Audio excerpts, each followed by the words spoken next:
I had the opportunity recently to record a special episode of the Level Up Leadership Podcast with Elaina Davis. Elaina is the Chief Community Officer for Dowda Senior Consultants. During her long career in sales roles throughout the senior living industry and beyond, Elaina has built a strong personal skill set when it comes to sales. In her current role, she is going through the experience that many leaders go through but don't always master, and that's the transition from individual performer to leading others who perform. In a role reversal of my typical podcast format, I am jumping into the coach's seat for once and was proud to have Elaina in the learner's seat. We both wanted to share this episode with you in hopes that you also gain from the introspect, insight, and growth that can come from peer-to-peer mentoring and coaching. Thanks for tuning into this episode of the Level Up Leadership Podcast. Hey, Elaina. Hi, James. I am really excited to have this conversation with you. Thanks for agreeing to hop on the podcast here with me. Yeah, absolutely. Thank you for having me. I'm super excited. Yeah, it's really cool to get to talk to people that we just kind of know each other from LinkedIn comments and posts and likes and stuff. And then it's really neat to be able to have a actual face-to-face interaction. Well, hopefully we get to do that live and in person at some point. But for now, through the screen is pretty good. Yeah, absolutely. I mean, it is super exciting on my end to have kind of seen you and watch your stories and your posts coming up and being able to connect in person. I'm just so grateful to be able to spend some time and to learn from you today. Oh, thank you. That's that's very sweet. It's a lot of pressure to, bring the goods here in our conversation today.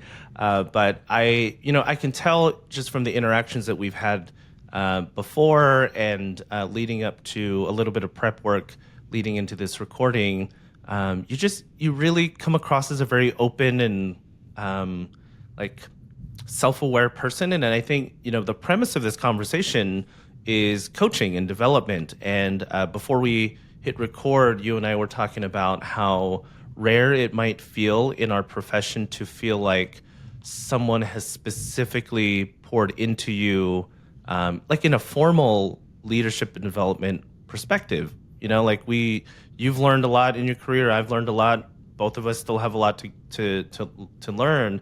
But if I go back and take a look at what were the formal learning structures, mentorship structures where I can point to and say, here are the specific areas where I grew in that skill. I don't know. What was your experience like, or what has it been like so far in that regard? Yeah, I feel like, especially in senior living, so much of my learning has been through what felt like at the time at failure, you try something and then say, oh, wow, I never want to have. I mean, one of the biggest things I learned as a baby sales director in that my first 6-9 months was never to make an enemy of the nurse in your community. True. Like as the salesperson. Lesson. Yeah. And that would be the first thing I'd always share with a new sales director when he started having that conversation was like, you know who you don't want not on your side is that nurse. And I feel like that's just that's the example of how so many of my learnings have happened over the years. And my time working in senior living was like, wow, that really did not go the way, or being on the receiving end of something from someone who's higher up for me, being like, that felt really terrible to me. And I don't ever want to make someone else, when they're on the receiving end of information, feel the way I'm feeling right now. So it hasn't ever been like I would not say there's a lot of intentional coaching and training as far as leadership skills. There have been times where I've sat in classrooms and learned about how to do discovery with a family and what my sit to or sit should look like, but not, and I've seen it from my sales leaders that it's like, oh, no one ever told you like how to navigate these conversations well with someone, and that's hard to see. Where I've sat in a room with a regional and thought like, man, I know she was a dynamic sales director in a community, but this is terrible what we're doing. The feeling. I can totally relate to that. And honestly, I think most of us are still probably going through that whole transition from like an individual performer to a leader of other people. And what you're talking about is how do we grow and develop our leadership skills? Because it's a lot easier to build our subject matter expertise in a discipline like sales, operations, finance, nursing. But I think you said this in one of our earlier conversations about you want to make sure that you are not promoted to your highest level of incompetence or some version of that. Is that right? Yeah, yes, because I Yeah, feel like I've seen that. Like, well, you are such a good sales director. Now you're the regional, and then totally. they're a monster to work for. Because I'm like, so much of that role is just making sure that people around you feel Mm, good and want to come to work. And I don't know how it's so easy to lose sight of that your yeah. job no longer is the frontline seller person, but it's to prepare others to do that work. Hmm. And it goes back to seeing those people that it's like, oh, I can see how you got where you are, but you are really bad at what you're doing now. Yeah. This is going to be such an interesting conversation, I can tell, because it's a very kind of Russian doll effect. It's a very meta thing where we're going to be talking about coaching, and then I'm going to be attempting to do coaching, and we're going to make a commentary about the whole nature of coaching. So this is going to be hard to track for. Well, we'll try to make sure it's not hard to track for people who listen in. So that's a really great setup to dig into the purpose of our conversation today, which is can we, having set the stage that maybe you and I haven't seen a lot of formal coaching when it comes to leadership skills, it can be really tough for people to make that transition from an individual performer to a coach and a leader of other people. So that can range from simple things like how do I interview? How do I hire people that are a good fit for the organization? How do I grow other people? How do I make strategic decisions, et cetera, et cetera? And unless somebody teaches you those things, you're just kind of shooting from the hip, as you go. And like you said, you're basically waiting to learn from whatever mistake you make. Yeah. Yes. Yeah. That could feel pretty scary, especially if you're in a new role or transitioning. So, tell me a little bit about that. You were principally in sales roles, kind of frontline sales roles. Tell me a little bit about what you're doing now, and maybe some of the shift in your thinking or some of the skills that you feel like I really should develop these things so that I can be more successful in my current role. Tell me a little bit about your transition. Yeah, so I moved out of a frontline sales role into a working now for a referral organization. Hmm. And referrals are part of what the company does, but it's not everything. But what I've taken on as my role, it's my first time not in a frontline seller's role. So I'm not, for the large part, I'm not sitting down with families. I'm not having those conversations, those skills that I've really built up over the last decade. But now the majority of my work is coming up with strategic plans for how to make the work easier for those people that are sitting and talking to families, how to make our processes work better, and things that, process has always been something that for me was super exciting and something, I love a good set of rules. So I felt like a natural next step to take on creating the process. But I think the thing that I always go back to is we don't make process to make process. I want to make Hmm. sure that any decision that I'm making or any new change, because change is hard, and like I completely understand that. So any change we're putting our team through, I feel like I have to have really thought out what the impact is, and then really making sure I'm understanding we're not just making the change to make the change, but what is the reason behind why we're really doing it? Like, what is the Hmm. impact going to be? Yeah. So you have been in the middle of transitioning from frontline sales, which for the most part, when it comes to skills, performance, processes, they're things that you can pretty much create for yourself so that you are responsible for your own outcomes. I'm oversimplifying, but that's kind of the nature of frontline roles. And now you are more in an advisory, strategic mentor type role to other frontline salespeople. Yes, yeah, that would be, I would say, the main component, and then I'm also building out process for us starting like a whole business development side and making Mm-hmm. sure that we're doing that in a way that stays authentic to who we are as an organization. So it's, as a person who has spent 20 years in sales, like my I always go back to what makes this sell, which Mm-hmm. is not always what makes this the best thing for this organization. So it's also sometimes like needing to like quite ask myself like what what what brain am I thinking with in Yeah. this moment? Yeah. Okay.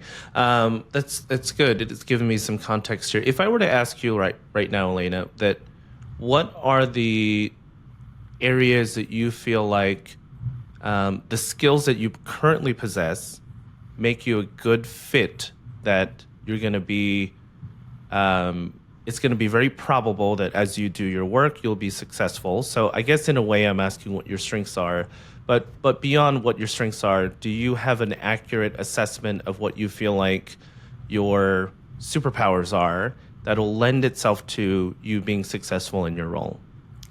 I feel like I do.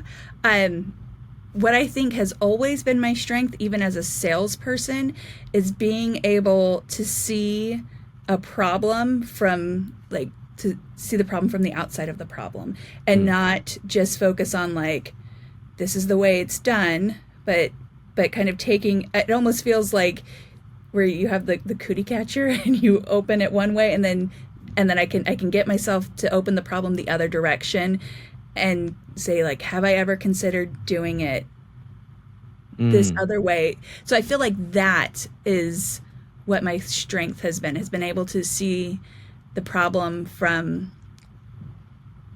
multiple perspectives Yeah. and then come up with a plan from there. Okay, I really like that. So that's very specific too. A lot of people would have said something like, I'm a good people person," or "I am good at sales," which may be fine. But I really like that you are able to pinpoint down. What I heard you say is you're really good at understanding the nature of problems by examining it from multiple angles. Yeah. Yes.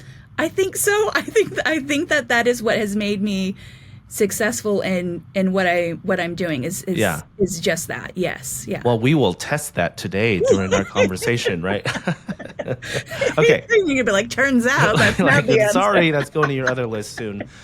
No, that's really really good that you have a starting point there, Elaina. So go on. What else do you feel like would be something you bring to the table that you feel like will lend itself to your current role? Yeah, I think the other thing is that that has been super impactful and I know is a reason why I was brought on and into this role is I someone can have an idea of like I'd love to see Friday night discos happen and it's like this big idea and I can say okay here I can break it down and make that thing happen where so often the big ideas just stay ideas or they get thrown on a calendar and nothing ever happens or it's like oh we'd love to have XYZ automated.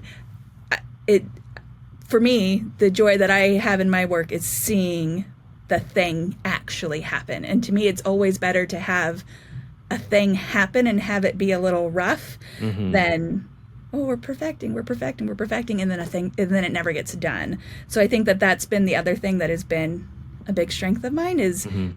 executing a thing to happen when so often there's a million other things going on and you can just let a project go.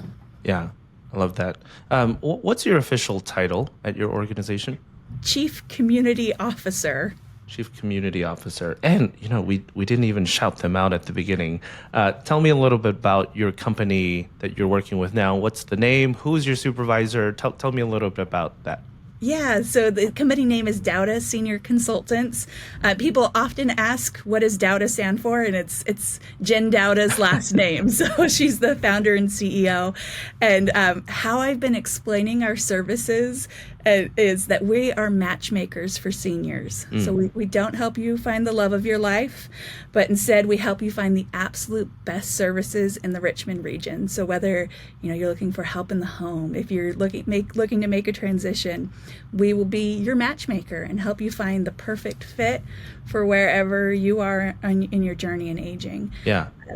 Yeah. It feels like, I don't know, it feels like all the experiences, I feel like I'm giddy talking about what I get to do. Good. Because I feel like all of the experiences and the learning that I've done, it all feels like those things have prepared me to step into this and to help this organization grow. It's new. Jen started this company at the end of 2020. So we're, 3.5 years old, and we're at the point where there's 5 full-time employees and then another 5 part-time employees, which is tremendous growth in 3 years, and just, hundreds and hundreds of families that we've helped. And it feels so good to be doing what feels like, it does feel like this is the work I'm supposed to be doing. But then there are also those times where I'm like the tidal wave of like, oh, what do I think I can do, sort of can hit. But Yeah. it's exciting at the same time. That's really cool, and I can see it coming through in your expression and in your voice. And I think that there's so much when you attach learning and growing and developing yourself to something that excites you, the way that this is exciting you now. That is an amazing place to be as a learner. If you are in a place where you hate it, you're being, like you're going crazy, you're burning out, and somebody tells you, Elaina, I need you to work on, being more analytical. It feels harder to explore those things about yourself when the environment isn't conducive to that. So first of all, right off the bat, it's really cool that you have a really opportune moment to fine-tune learning and developing for yourself in an environment that you can see it attaching to something you love. It's like fixing up a room in a house that you love versus like painting a house that you hate. Yeah, absolutely. Yeah. So that's good. So you're off to a good start.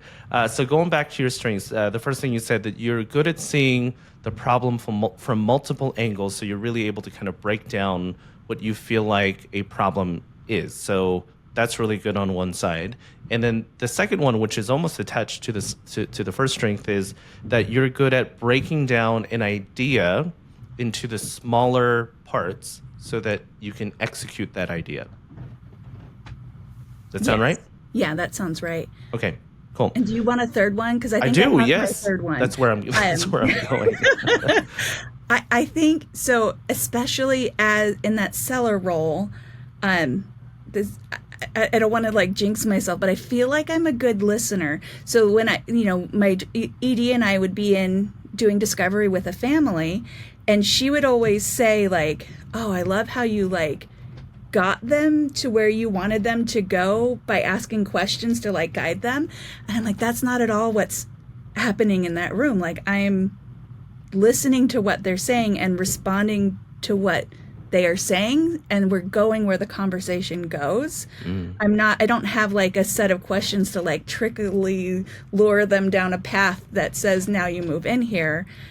And having now had the opportunity to sit as like a third party watching salespeople interact with families, I've realized that that's not a thing that everyone knows to do, or maybe even knows how to do, because you're so worried about responding in those moments, that ability to listen and process what the person is saying and actually engage in that conversation is also something that has made me have success in that role. Yeah. I really understand what you're saying fundamentally, that a lot of people, so I was a sales trainer. I did a lot of training and development specifically for sales.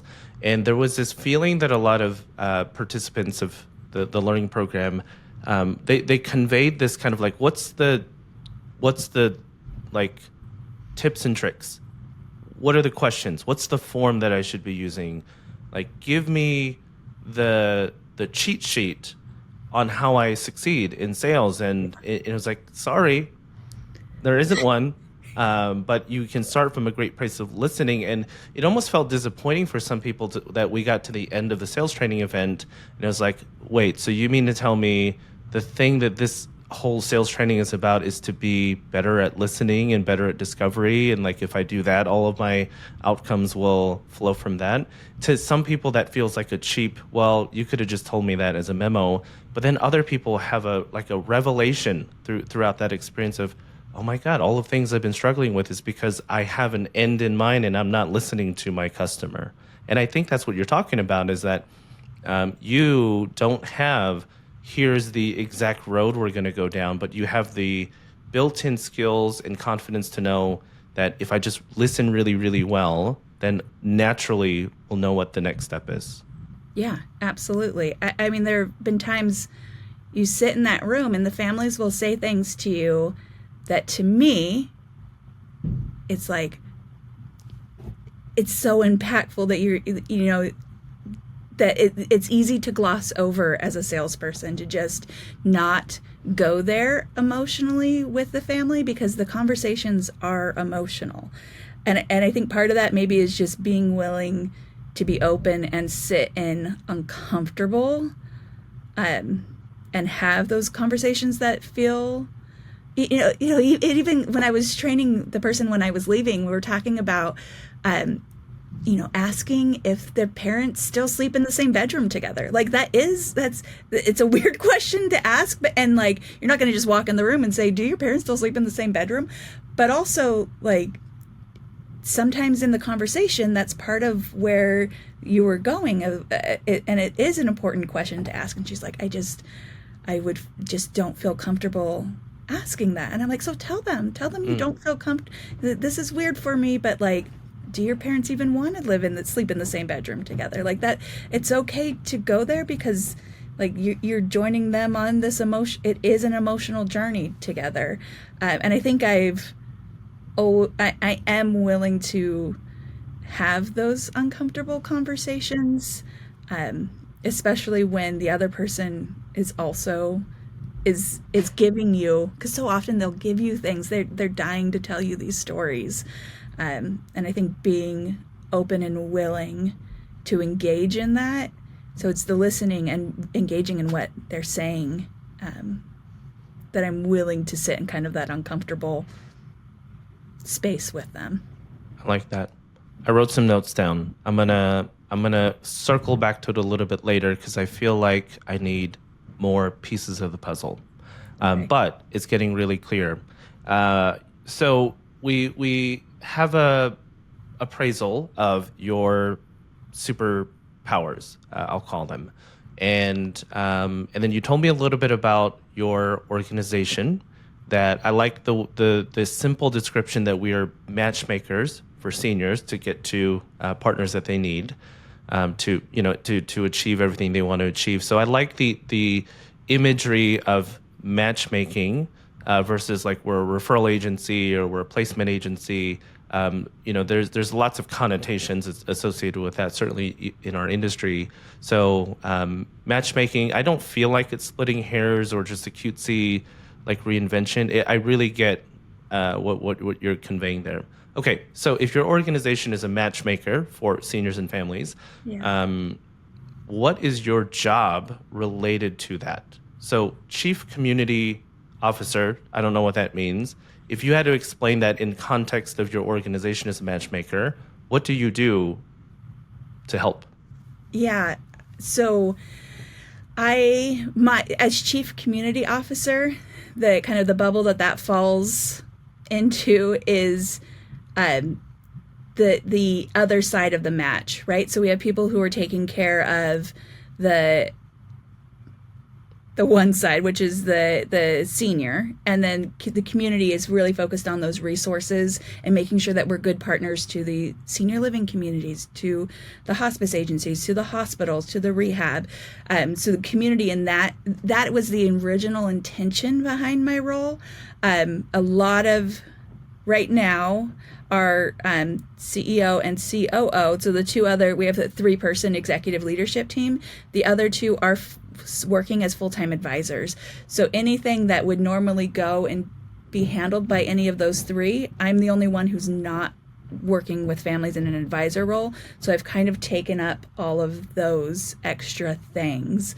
So the goal was to be very business develop and really helping the communities understand that we're not a referral agency, that there's more value that we want to bring to them as a partner in these relationships. But more of my time has been spent on helping those advisors be able to manage the work that they're doing. Because when I came on, the reason why both of the other 2 counterparts are doing advising is because there's just too many clients, which is great, but also there's too much work to be done on kind of those frontline advising roles. So it's figuring out how to put processes in place, which I started beginning of April, so we're a month and a half in, and we've made really good, I feel like we've made good progress, and we have another full-time advisor coming on in a week. And the hope is that with these processes in place, we can get them out of the full-time advising so that then they're able to take on some of these more strategic jobs that I've been doing. Mm-hmm. Okay. I'm in the industry, so I was able to track that well enough, I think. If I were not in the industry and I didn't have the benefit of any context, and I asked you again, your organization is a matchmaking company, and you, in your role, how would you explain that to me more simply than how you just explained it to me? What do you do, like in 1 or 2 sentences? I get one half of the matches ready to enter into meeting the other half of their match. Okay. I think would be the simple way. I love it. I love the exercise even of being able to compress down into 1 or 2 statements, like, what do I do? And I like that explanation of you're responsible for one half of the matchmaking. Yeah. Okay. And which half? The resource half. So resource half. Yeah, the resource half. Okay, good. All right. Now, the final piece of like the foundational puzzle pieces for us to kind of move forward in our conversation. What do you feel like you want to get better at in order for you to be really effective in your role? I worry about pushing things out and not having the team come along, like being like, here's what you need to do, and everyone being like, okay, another thing Elaina wants us to do. So I worry about that. And then the other side, like, we're trying to roll out all of our business up to this point has been word of mouth, which is amazing to have that kind of word of mouth. But a big part of my role is building out the business development side. And that's scary. It's scary to me because I'm not 100% sure how to get there. I feel like, and like what I've been doing is like every salesperson I meet, I'm like, what do you do? Like, what's in your literal trunk of your car? And please show me your collateral. So I'm worried that I'm not going to be able to, I'll do all these efforts and that it's not going to produce anything beyond it, especially because we have this great pipeline from word of mouth. I'm like, how do we have this equally? It probably won't ever be equally good, but how do we have a good pipeline coming out of the rehabs and the hospitals? And it, makes me makes me nervous. I think that this is something that all of us, if we had an opportunity to think about what are the things that excite us and what are the things that worry us. And honestly, Elaina, maybe that's a better framework to think about coaching and growing and developing oneself, is to think about it in those terms of like, what am I excited about and what am I worried about? And maybe those things are better pathways to understand where you want to grow. Because, I mean, without that, it almost feels like we're just kind of picking things out of thin air, like, oh, I want to develop my business outreach skill sets. It just sometimes may feel like we're grasping at things. And so kind of the conversation we're having now is, how do you get an accurate scorecard so that when you go to your supervisor, your coaches, your mentors, that you feel like you have a good understanding of, here are the things that I want to grow in. Because I think a lot of times, even leaders who intend to do a good job either don't have the skill set themselves to be able to unearth, well, what are the things that Elaina needs in order for me to help her to grow? They either don't have the skill set, or they don't have the time, or they assume that you don't have any of those needs, right? Right. Yeah. So having an idea of what excites you and what worries you could at least be a pathway to figure out, what are the things that you want to develop.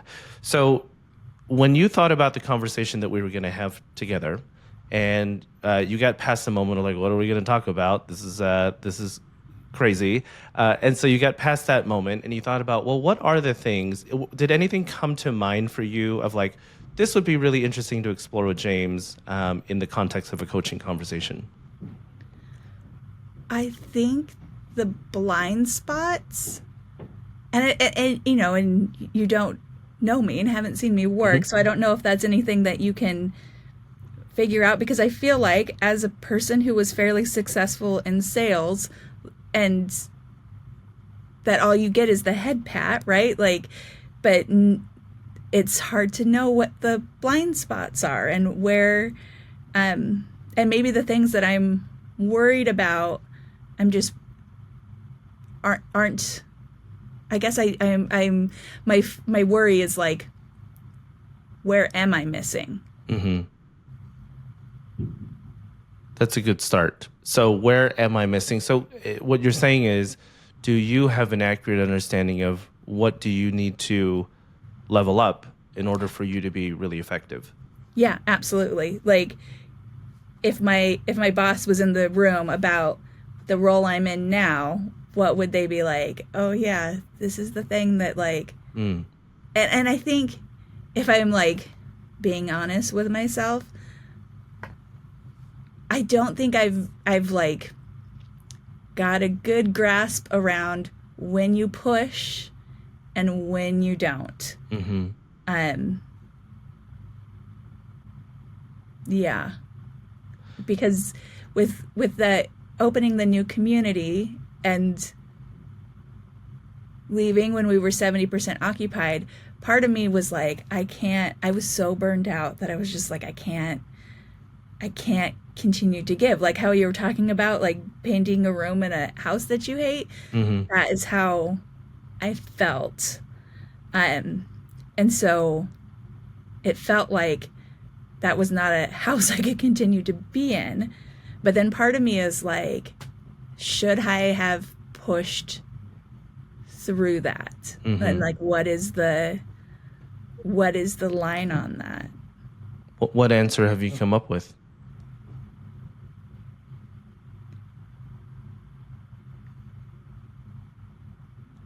I feel like what I'm doing now is where I'm supposed to be, and it's good, important work.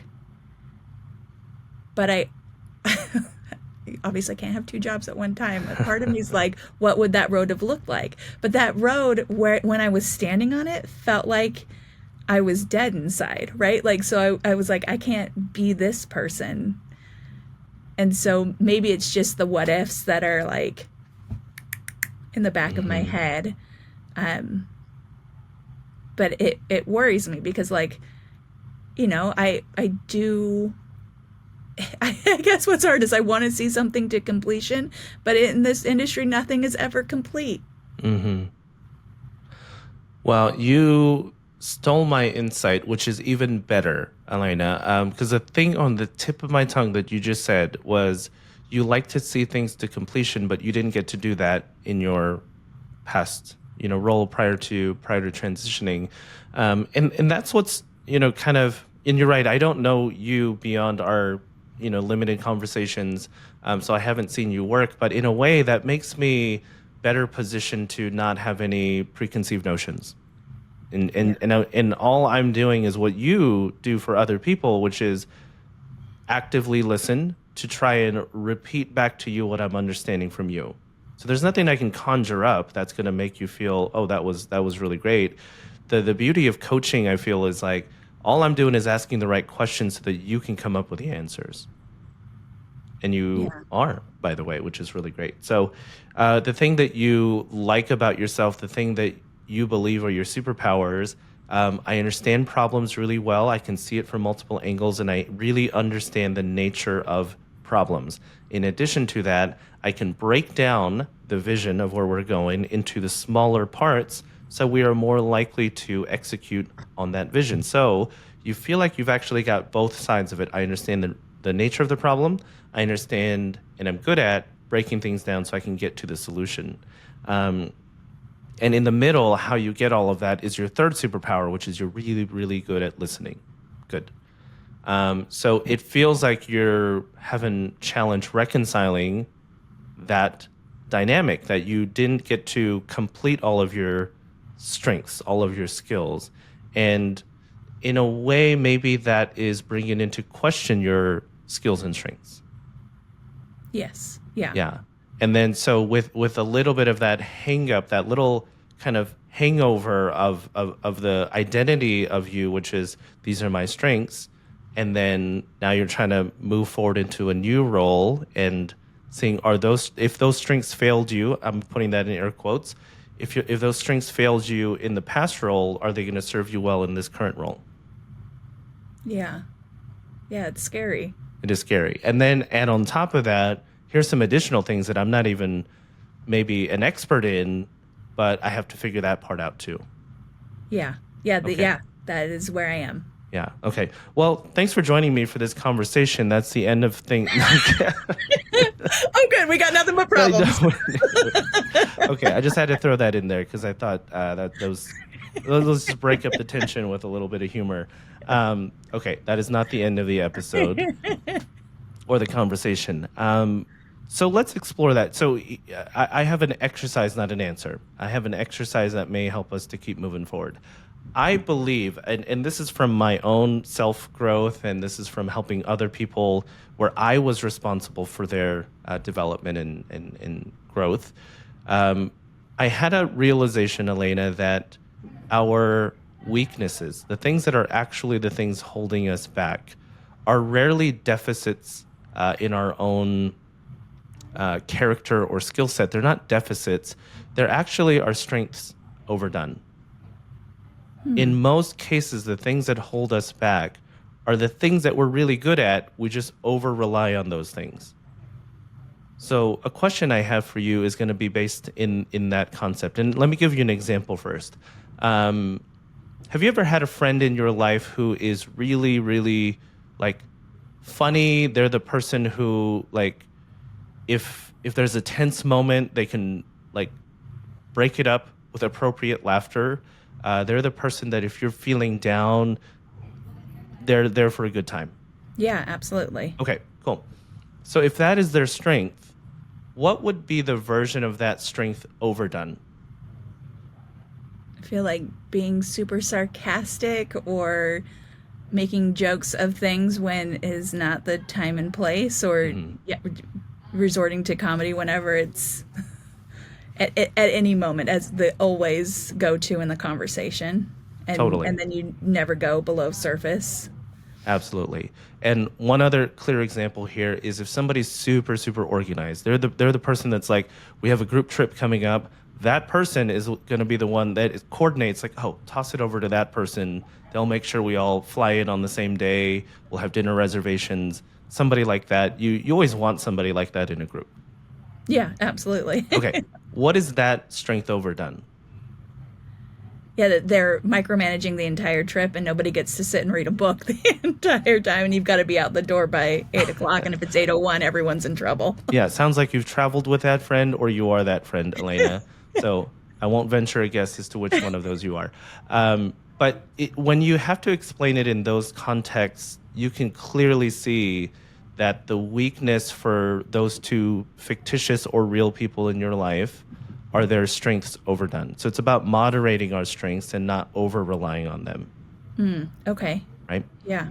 So let's pick one of yours and let's try to go to I would say that like maybe you're at 80 miles an hour on that strength, things are going really well. But then you get to 90 and 100 miles an hour and things get really shaky. Okay. Okay. So, of the three strengths that you mentioned, really good at understanding problems, really good at breaking things down and getting to execution, and I'm a really, really good listener. Of those three, which one do you feel like you lean on the most? Probably the understanding problems. And Okay. I can see, because I'm sitting in this situation, and 9 times out of 10 I can predict, not by a crystal ball, but based on how I can predict what is going to happen next. I know where this road leads, and I can see thinking that those things are truth when they're not always truth. They're how I've analyzed the problem and what I see as like predictable outcomes, and then Mm, taking that as this is 100% what is going to happen. yeah. So, explore that further. I think you're already on a good track there. What's the second layer deeper than that? Yeah, I think it's then not doing things or giving up on things because I feel like they're already, like the outcome is already set in my head, right? It's saying, like, well, there's no point in doing this thing because I know where this road leads, even though I don't actually know, but I feel like I do because I am like, well, most if I'm seeing this problem and I think these are the three ways it could play out, this is most likely, but it doesn't mean that it's going to play out in one of those three ways. Hmm. Yeah. When I think about that strength and I apply it to myself, Elena, and I'm thinking about myself in sales roles or ED roles, things that I, for the most part, know how to do. If I were to apply that same logic of I'm really good at understanding problems and seeing them from multiple angles, and we try to really break that down, like poke holes in our own strength. And that's something that I do often with my own skill sets is like really try to poke holes in, is that really my strength? Because sometimes we think that this is our strength, but if you peel back the layers, you realize, oh, there's actually something underneath all that, which is actually my strength. And so when you're a sales director, how many families have you helped? Roughly. uh, 400 Okay, so probably. let's go on the high end and say there are 400 families that you've helped directly as a frontline salesperson.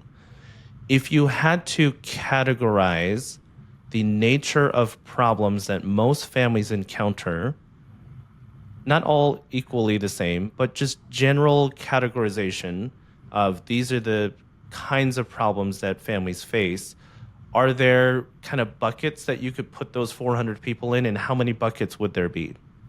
Yeah, there would probably be generally 4 or 5 buckets that most of the problems would fall into if by the Okay. time they're meeting with me. Yeah. So if you have 400 families that are coming through, and generally they're going to fall into 4 or 5 buckets, let's use four because the math is super easy here. And on average, they fall into one of those four categories. Then when you're listening to the person, you're, the reason that you can shortcut to and understand that problem pretty deeply is that I've got a 25% chance of knowing which direction this is going. Yeah. Right? And then when you have to break down the steps of that and help them get to the next step, what I'm hearing, and again, I'm applying it through my own lens too is I can self-reflect on when I was a sales director, there were a lot of comfortable parts that I grew into the skills and I grew into maybe a little bit of predictive, analytics here in terms of what families are facing. And so in a way, I was really good at listening to understand what the cues or clues were to figure out which of the four are they in. And based on which one of the four they're in, there's generally a pretty good way to move forward based on that assessment. Yeah, Right? that makes sense. Yeah. So if you were to think about outside of a frontline salesperson, let's try to apply that super power into other areas. Okay. And by the way, this isn't to break down those superpowers and be like, well, crap, I don't have strengths after all. Thanks a lot, James Lee. That's not it. It's more of let's try to explore where else that skill shows up in your Okay. life. Okay. Yeah. So the one that you lean on most, you said, is that you're good at understanding the nature of problems. Where else outside of your frontline sales position do you feel like that shows up in your life? I feel like it also shows up when we have that morning stand up in the director role, where I feel like that it shows up there where I'm Hmm. like, okay, well, the obvious solution is this other answer. I'm sure it also shows up in my personal life, Hmm. um, and the way I navigate different relationships in my life too. Yeah. Is that what you're asking? Well, it's I don't have an answer in mind. It's more of a question to help you explore this question, which is, are my strengths really my strengths?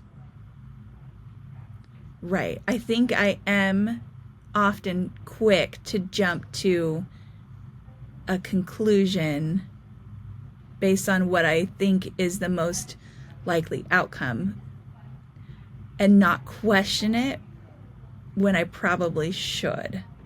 Hmm. I can see lots of times where in and out of work where it's like, nope, path number 3 is definitely what's coming for me, so I better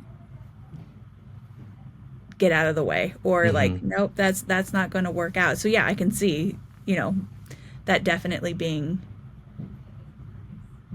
thinking I know what the outcome is going to be Yeah. is not always helpful.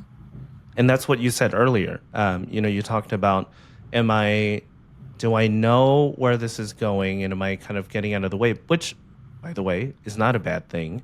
And so sometimes maybe it's just putting a different perspective on the thing that you're not liking about yourself, because I can see in your eyes the way that you're kind of framing this is like, oh, maybe that's a bad thing. Maybe I'm not, maybe that isn't a good thing about myself. But if you thought about, well, what could you do as a result of that? How could you help other people? Because if you think about it, for families that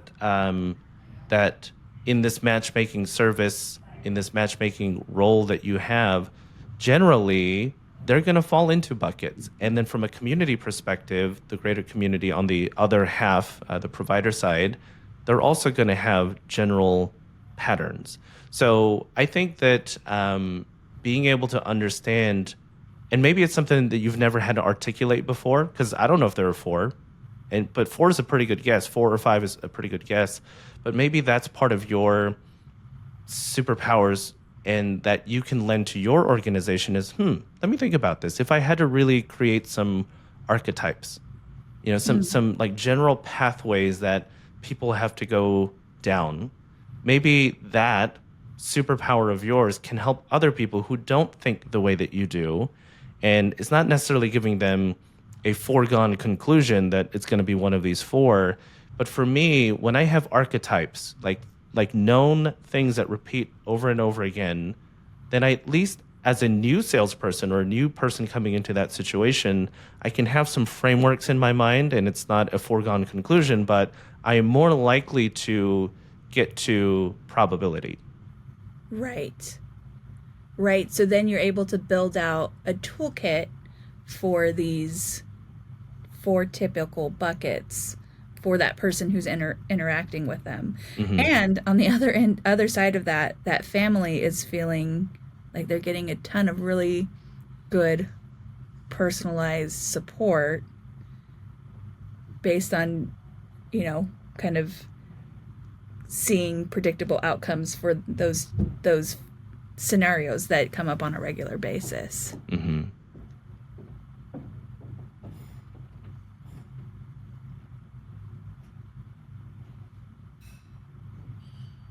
I think what I'm like percolating on is, well, I don't know. I guess it doesn't matter if it's the absolute right outcome, right? Like, I worry about like thinking I know what the solutions could be, and then convincing people to go down that journey with me, and then it not being right. Mm-hmm. If you think about your first skill, though, the one about being able to see problems from multiple angles, the outcome of all of that is that, and this is true for all of us, like all human brains are meant to work this way, is that we look for shortcuts. If we had to process every new thing for the first time, like it was the first time, we'd be in so much cognitive overload we couldn't function in society. So it's not a bad thing that our brains look for patterns. In fact, the better that you recognize patterns, the more efficient and effective you'll be in life, right? Mm-hmm. So I think that it's less about you have a solution in mind based on the 4 routes it could be, but what your job is to really help other people develop their own pattern recognizing faster and better, right? They can come up with their own solution as a result of that, but you have the ability to help them think through shorter pathways to get to that insight. Yes, I love that. I love not this. It's not the solution. It's the way of thinking through the information and building. It's a framework to get to your own solution, and being able to give that framework to someone else so that they can also get to their own solution. Mm-hmm. Because then, like, right? Because there is so much ownership in having your own solution, even like whether it's navigating that matchmaking with the family, or it's our advisors having, because my fear, keep going back to being worried about bringing the advisors along in these process changes. But if ultimately they are the master of navigating through a framework to the solution that they have created, then you don't have to worry about them being on board because they were sailing the ship, right? Bingo. Right. So, you're addressing one of the worries that you had about you don't want to be pushing things down the chain of like, okay, advisors do this because smart Elaina Davis is making you do this. It's not about that. What you're transferring in a way is, I figured out a little bit of pattern recognition, and so let me help you with your own pattern recognition. Yeah. Right?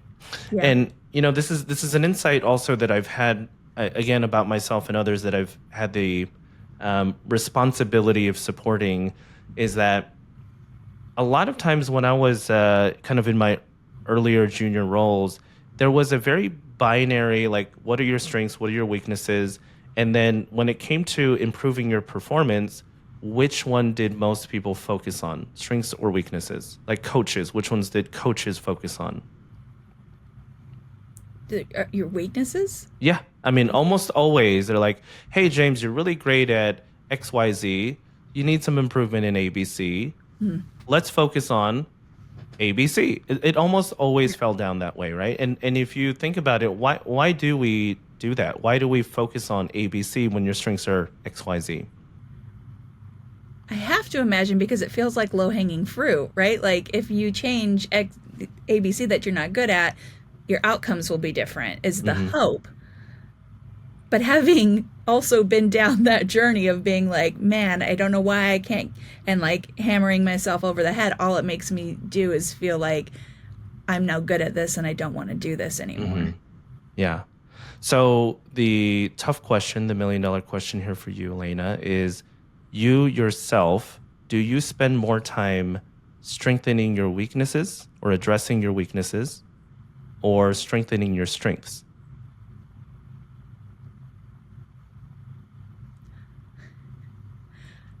I feel like I spend most of my time trying to outrun my weaknesses, which is, at the end of the day, just focusing on the weaknesses. Isn't that interesting?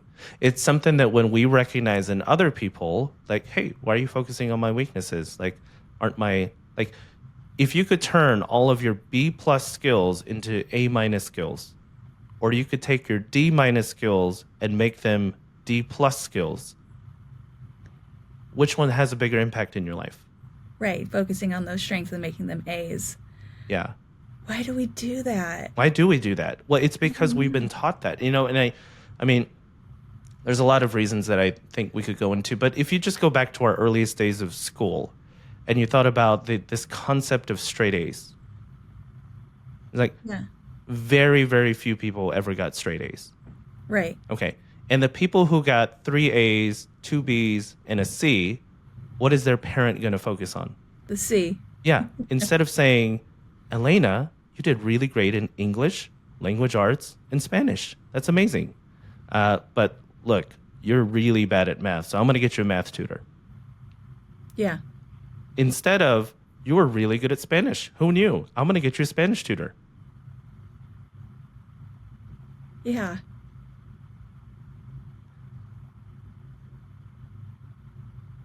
What is this moment that you're having right now? Because there's pure silence, and maybe listeners can't see your expression on your face.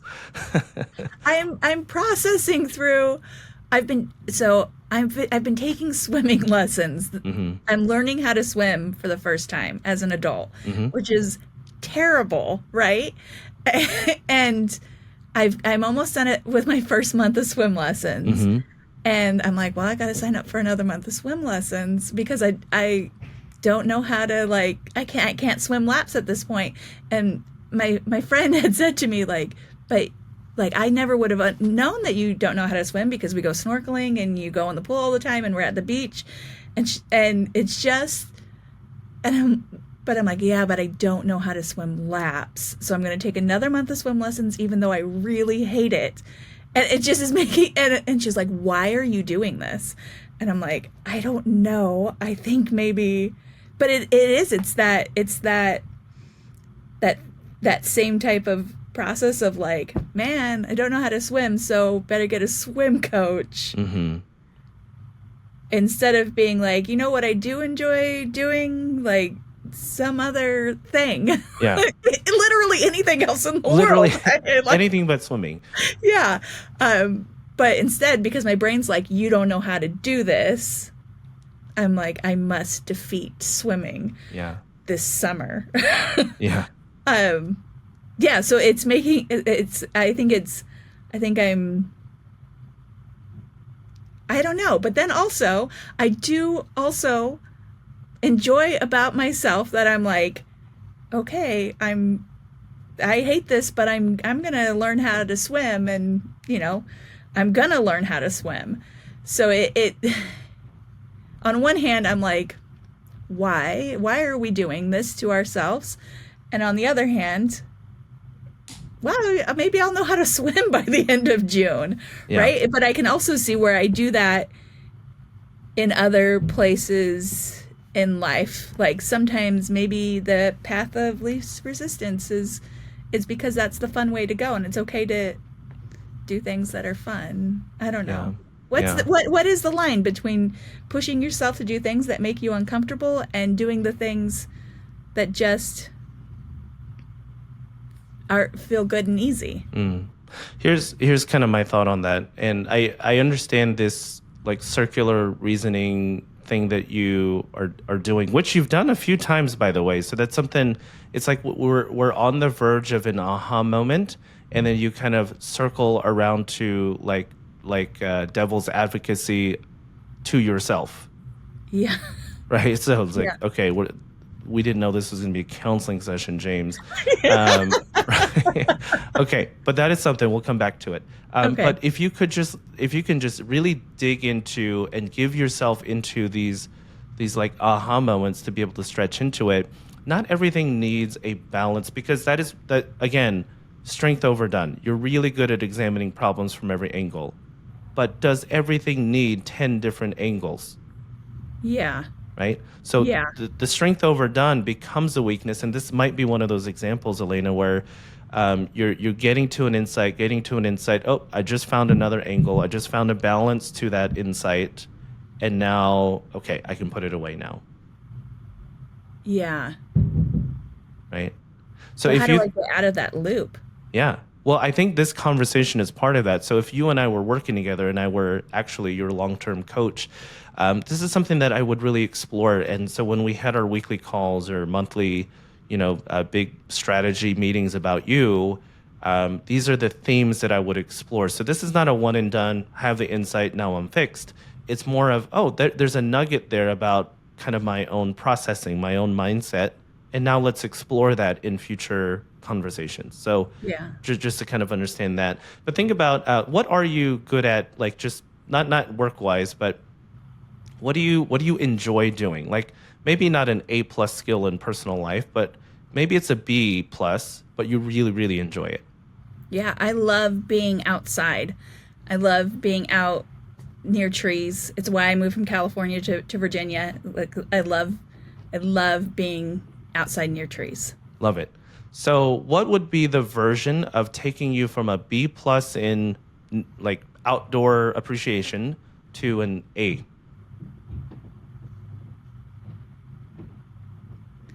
I think being outside on a regular basis, like getting out in nature at least once a week would Mm, probably, yeah.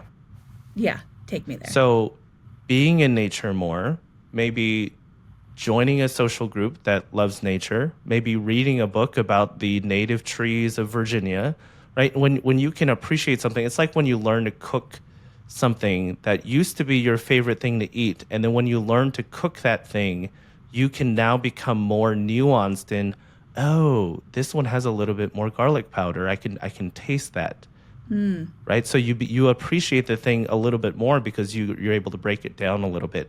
So imagine it's all about opportunity cost in your life. So if you had an extra 2 hours a week and you could invest that into swimming or you could invest that into being outside and appreciating outside more, which is going to have a bigger effect on your life and the people you love.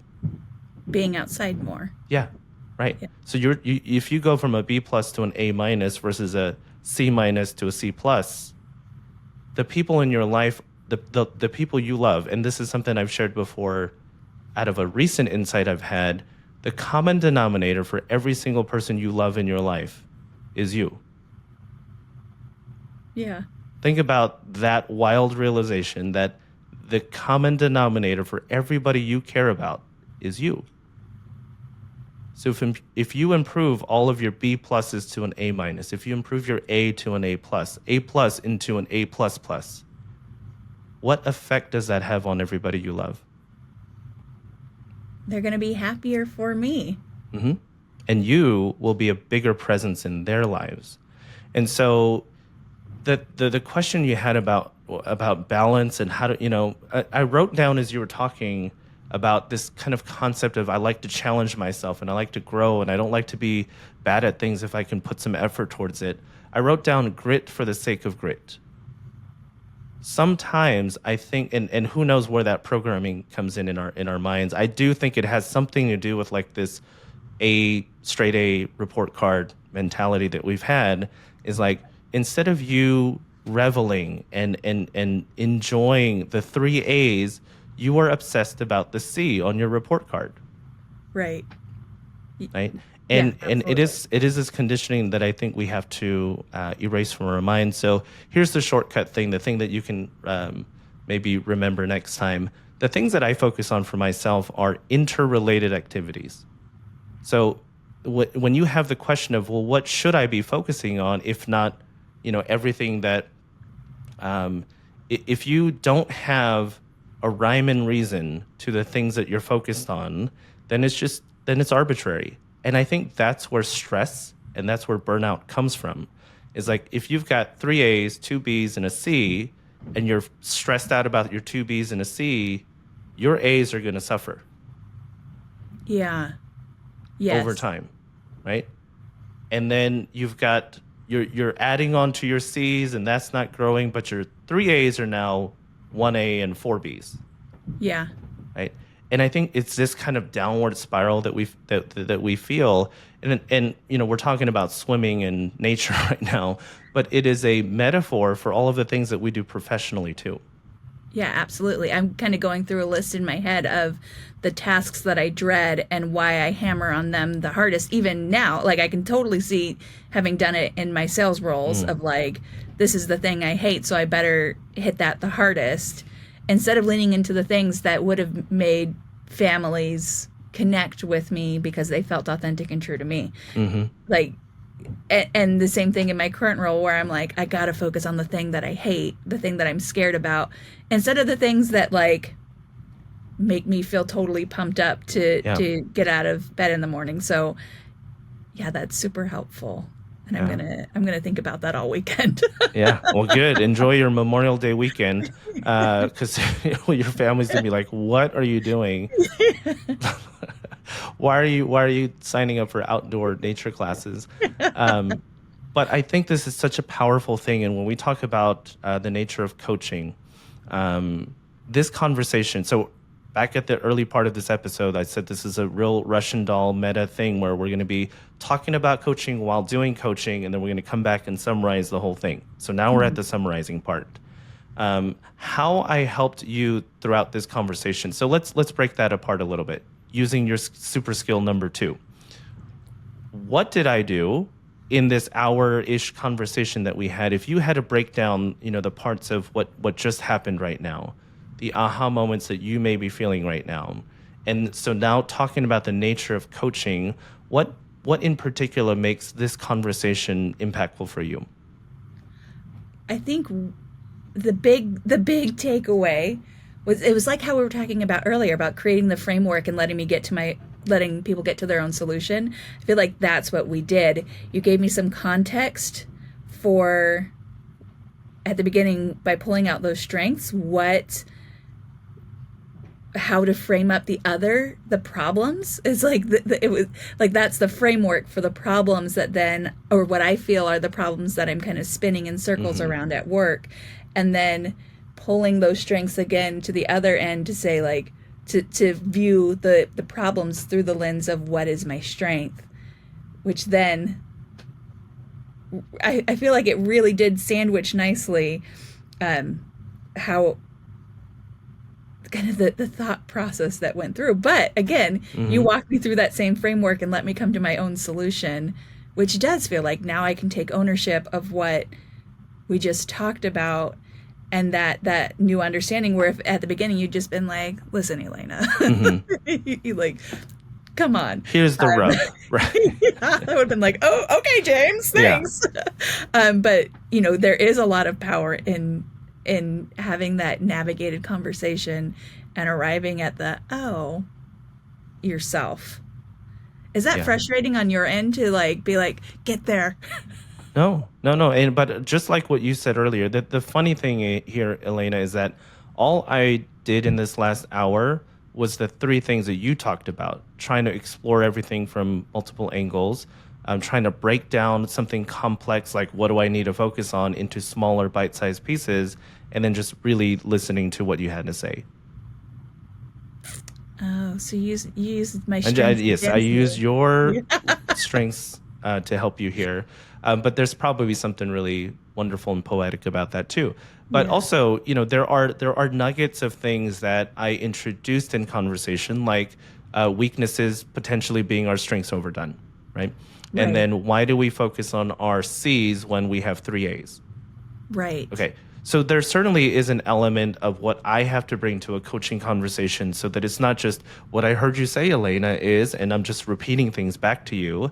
But the part about wisdom for me that I've learned is that you're going to do 80% of the work yourself. And my job as a coach is to help you uncover what is that 80%. And then the 20% is the thing that I am drawing upon to clarify your 80%. Right. But I don't know what that 20% is until I understand what your 80% is. You know what I mean? Yeah. Yeah. No, that makes sense. So I think when we think about your current role, now bringing it all the way full circle back to the beginning, about Chief Community Officer and your job in the matchmaking strategy of your organization, and that you're responsible for the other half of that matchmaking equation, which is the resource side of things. The things that you said you were worried about, which is kind of pushing things down to the advisors and them not maybe being bought in or involved in the process.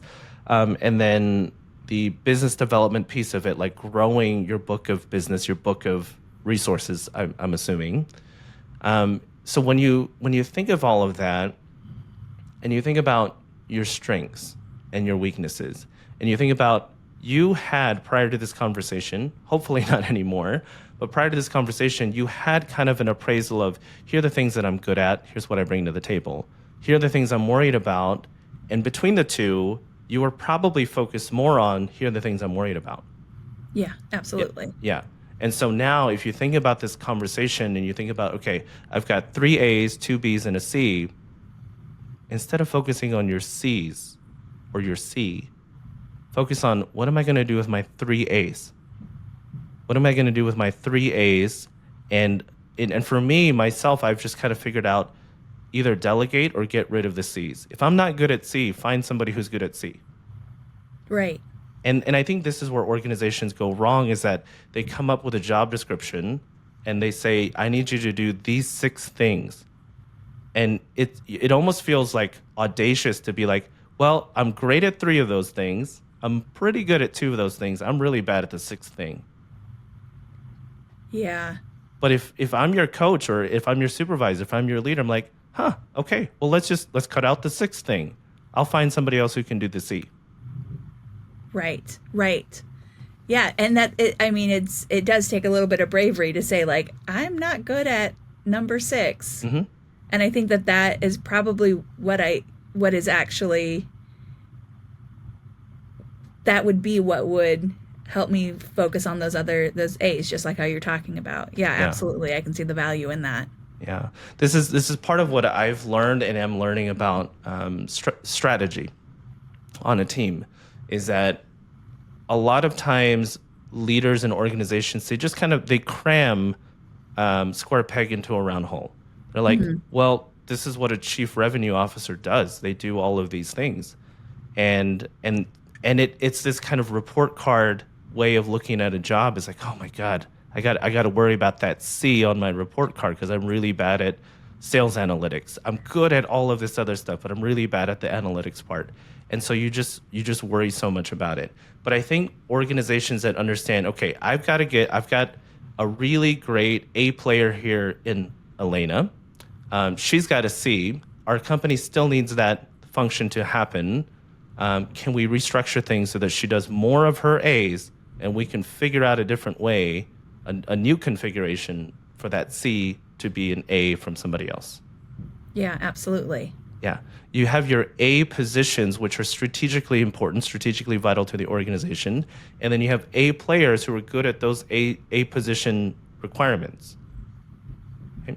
And then you structure everything else around that. So whatever your professional version of spending time in nature is, do more of that. And I think we touched on a few of those things, like being able to figure out what are the archetypes or what are the patterns that you might come across in these conversations. I'm really good at pattern recognition, so let me help you to form your own pattern recognition kind of shortcuts. Right. And you're going to help them come up with the solutions at the end of it. Like, they're going to come up with the solutions, but you're going to help them with the problem solving.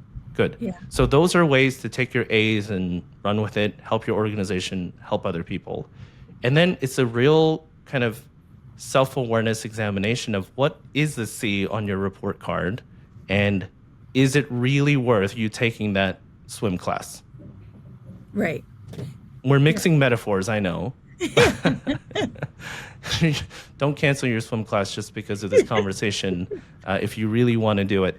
But whatever the version of that is in your professional life, I think give yourself the freedom to explore the possibility of that conversation, right? Yeah. With other people.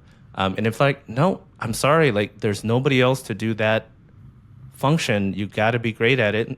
Then I think you have a valid case at that point to be like, all right, well, of my 3 A's, which one is okay to kind of suffer as a result? Yeah.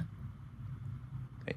Don't say it like that. It sounds snarky when I say it that way, but you kind of get the point of that, right? Right. And you don't ever know who on your team is like, yeah, let me do that thing or like, how do we get you better at that thing that you're worried about if there is no one else who can take it on? You just don't know. Again, you don't know which of the three solutions is actually going to happen until one, I figure out what are those things that feel like C's, what is draining the battery, and then have the conversation of like, okay, what would it look like if someone else was to take on these tasks? Yeah. It's just almost like you're looking at what does the organization need, and that's the whole strategy piece of organizations is they have a very clear statement of here are the things that we want to have an unfair advantage in these areas, and everything is going to be allocated to how do we strengthen those 3, 4, whatever kind of competitive differentiators are for our organization, and then how do we get our A players to be doing those things specifically? Right? We have to be okay with the B's. We have to be okay with the C's. We just have to configure them in the right way. So at our organization, Bella Groves, we know what the C roles or C responsibilities are, and we've almost outsourced all of them. So anything that isn't critical to our strategy, we don't have somebody on Bella Groves payroll doing those things. We have other people helping us with that. So that's how we're like, people ask me all the time about how do you have a 1-to-4 staffing ratio that must be killing your operating budget? Like, well, it would if we did everything else the same way that you guys are doing it.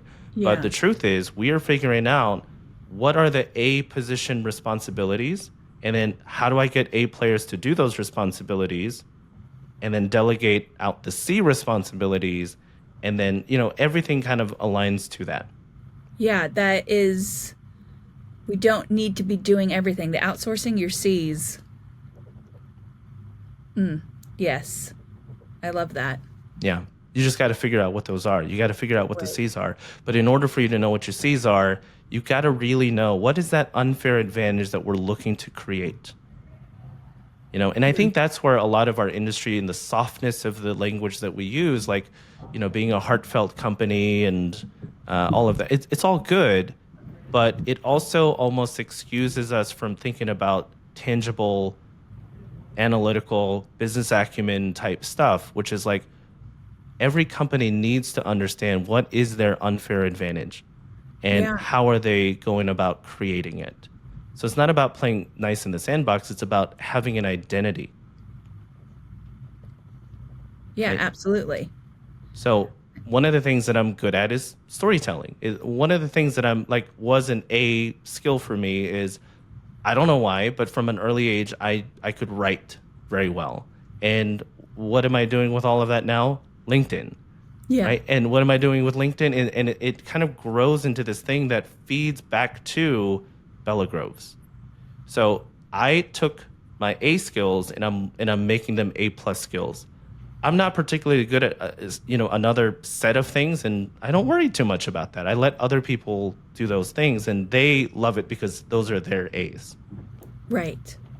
That makes sense. That gives me a lot to also think through for this next set of. It makes me want to go back and say, okay, what are the priorities for this next 30 days, 60 days, Oh, and really figuring out having a good, I think having a really good idea of what our unfair advantage is, and then how we execute, how we tell that story. Like, it makes the business development side of it that I'm worried about not so scary, because it gives me a framework for like, this is the story I need to tell when I'm going out and visiting social workers. totally. So if I have that really good understanding of that, it becomes easier to paint that picture on the other side. Beautiful. Right.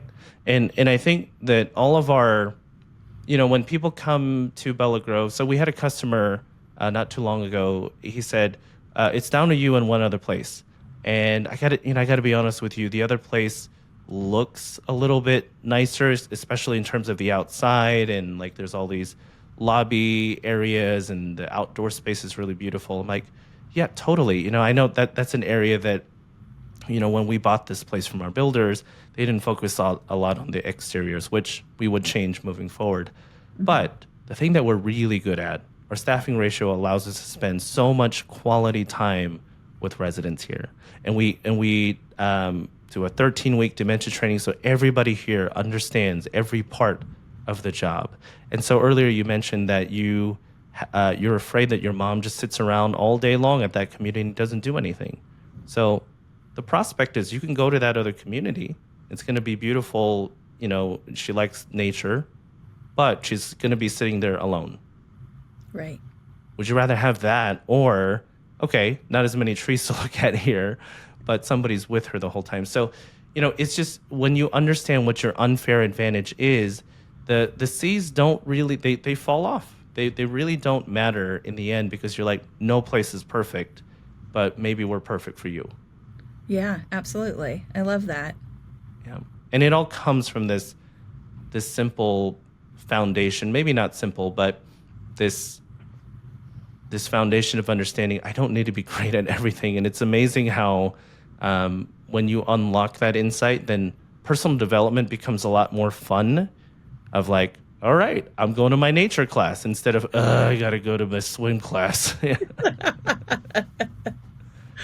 Yeah, it is such a mind shift to be focusing on the A's instead of beating yourself up over the C's. So it does. It is definitely a mind shift. Yeah. Well, good. This was fun. I'm really glad you agreed to do this. And Thank you so much for being on the other side of this. This has been amazing. Thank you. Well, good. No, I'm gonna send Jen a bill for the last hour. So not doing you. No kidding, of course. But I've been meaning to talk to her. We've engaged over social media, but I'm really interested about a lot of the things that you guys are doing, and I think that our industry has needed to make a lot of sharp right turns. And when I see places like Bella Grove's coming up, when I see Dowda consultants and content creators in senior living and people breaking off and doing their own thing, I just think we are at the cusp of the senior living 2.0 that we've all known is at the other end of this frustration we felt for years. And so it's a really cool thing. It's a really cool time to be in this space. And you think about, you and I are in our 40s and, we're somewhere in the middle stages of our career with hopefully plenty of road left to come. But how old were you when you started in this industry? I would have been about 30, 31. Yeah. So think about the 25 to 30-year-olds who are, because I was 25 when I started in this field. Think about the people who are in that kind of quote unquote freshman year of their senior living journey and look at what they have to see compared to what we saw 10, 15 years ago. Yeah, absolutely. Yeah. I hope that for people that are feeling stuck, that they're feeling like, man, there should be something else, that they know that there are other people that feel that same way and are working to create that something else, the things that feel different. Yeah. Well, I hope that this conversation is helpful to other people too. And in fact, I know it will be. And I really appreciate your openness and your vulnerability and your humor and all of the things that help to make conversations like this fruitful. So I hope you enjoyed it too, and that it was helpful to you. Yeah, absolutely. No, it has given me a ton to think about and to process through. I am still going to take the swim lessons Okay, and good. do them. I'm gonna call you in a month and be like, "Hey, did you cancel those swim classes?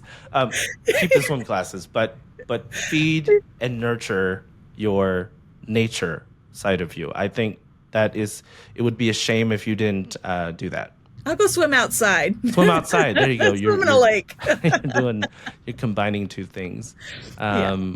Really cool. So hang out for a bit after we stop recording here, Elaina. But for everybody else, well, actually, before I sign off here, because this is a new format of an episode, I usually have the final word here.